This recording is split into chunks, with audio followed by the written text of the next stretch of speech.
Okay, what's up YouTube? It's your girl, Bryn, and today I'm here with my dear sister in Christ. Her name is Bryn, and she wants to share her testimony with you guys. As you see, her shirt says EX-Homosexual.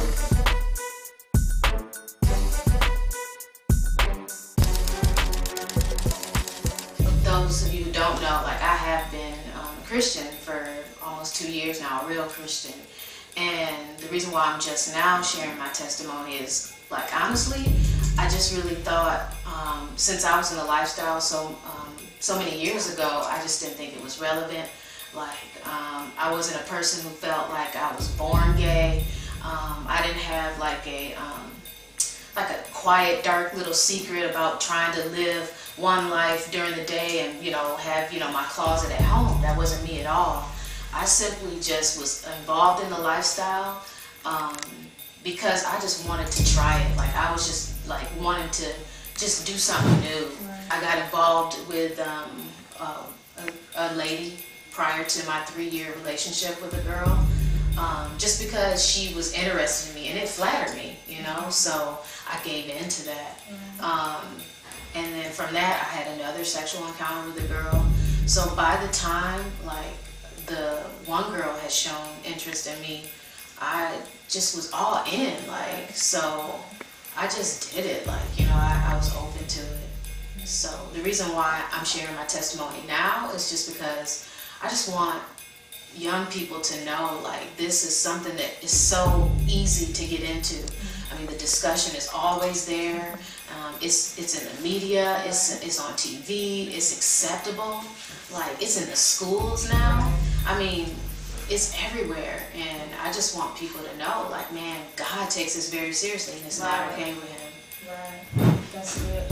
You made a really good point. You said, you tried, you got into homosexuality because you just wanted to try it, and that's the thing. A lot of young girls just want to try it.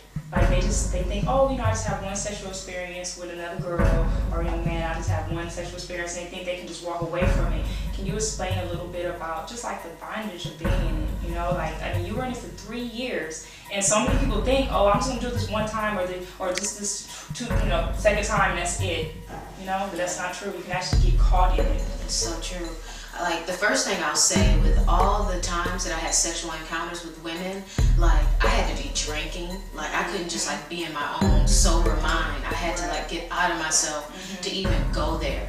But I'll be honest, man, after just being involved in it, I didn't have to have alcohol anymore. I just could do it. And another thing that I noticed with myself when I was in that lifestyle, it just opened me up to wanting to do more things. If I had stayed in that lifestyle, I could have definitely seen myself having threesomes or, multiple partners, and it just opens you up to so much more. And just for me personally, I know that this is something that Satan would have used and wanted to use to take me out. It's it's just like you take a bite of an apple, and once you take that bite, it enters you. That sin enters you, and and it's just our nature to want to please ourselves. We're natures of this flesh we're in, and that was me. I was so consumed with myself, and I just had the attitude of, I can do what I want to do. I can date a woman, I can date a guy. I'm tight, I'm this and that. That was my my exterior. That was what I put on.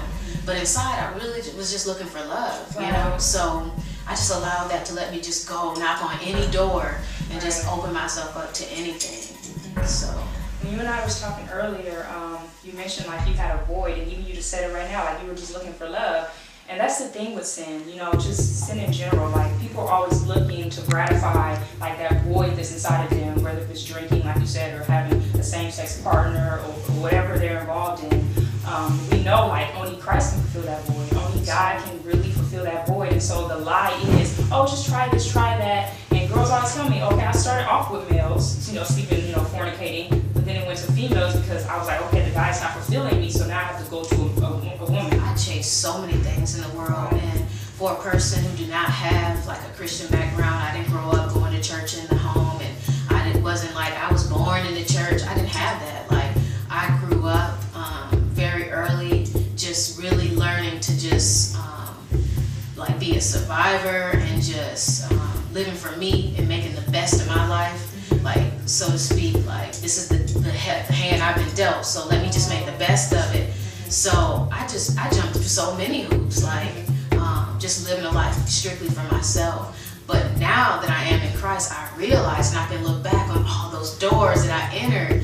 Man, I was looking for Christ, and He fulfilled me. Like, you know, whether it's like being in a relationship with a guy, or, you know, sleeping around, or drinking, or messing around with drugs, or jumping from job to job, or whatever it was, like, I was looking for that fulfillment.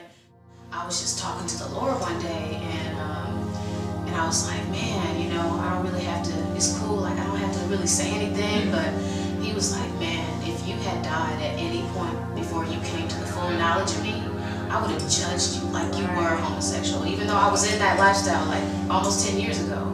But if I had died, He would have judged me as if I were that. And not just homosexuality, but all the sin that He had already taken upon Himself for me.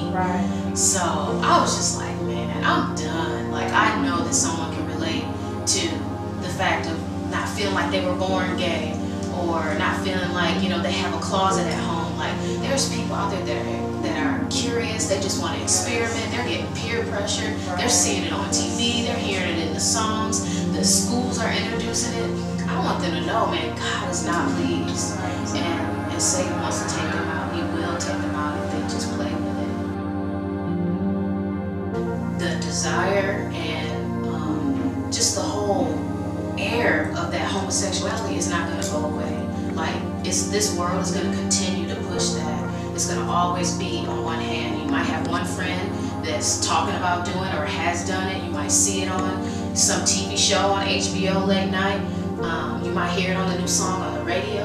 That stuff is not going away. But you have to know that you are going to stand before a just and honest God who's going to judge your heart. He says if you even look with lust, you've already committed adultery in your heart. So this stuff is not worth your eternity. Like, no, God cares, and He died on the cross for this. Like, He died for us, so we did not have to give in to this sin or any sin. He wants to be with us in eternity, and He's already made a way to do it through what Christ did on the cross. So what I would say is, man, don't waste your life. Don't waste your eternity. God cares about your life, and He wants to have you back with Him reconciled. So it's not worth it. Don't give in to it, because it's not going to go away. But through the power of Christ, you can be free from any of that. You know, in the midst of any temptation, He's going to give you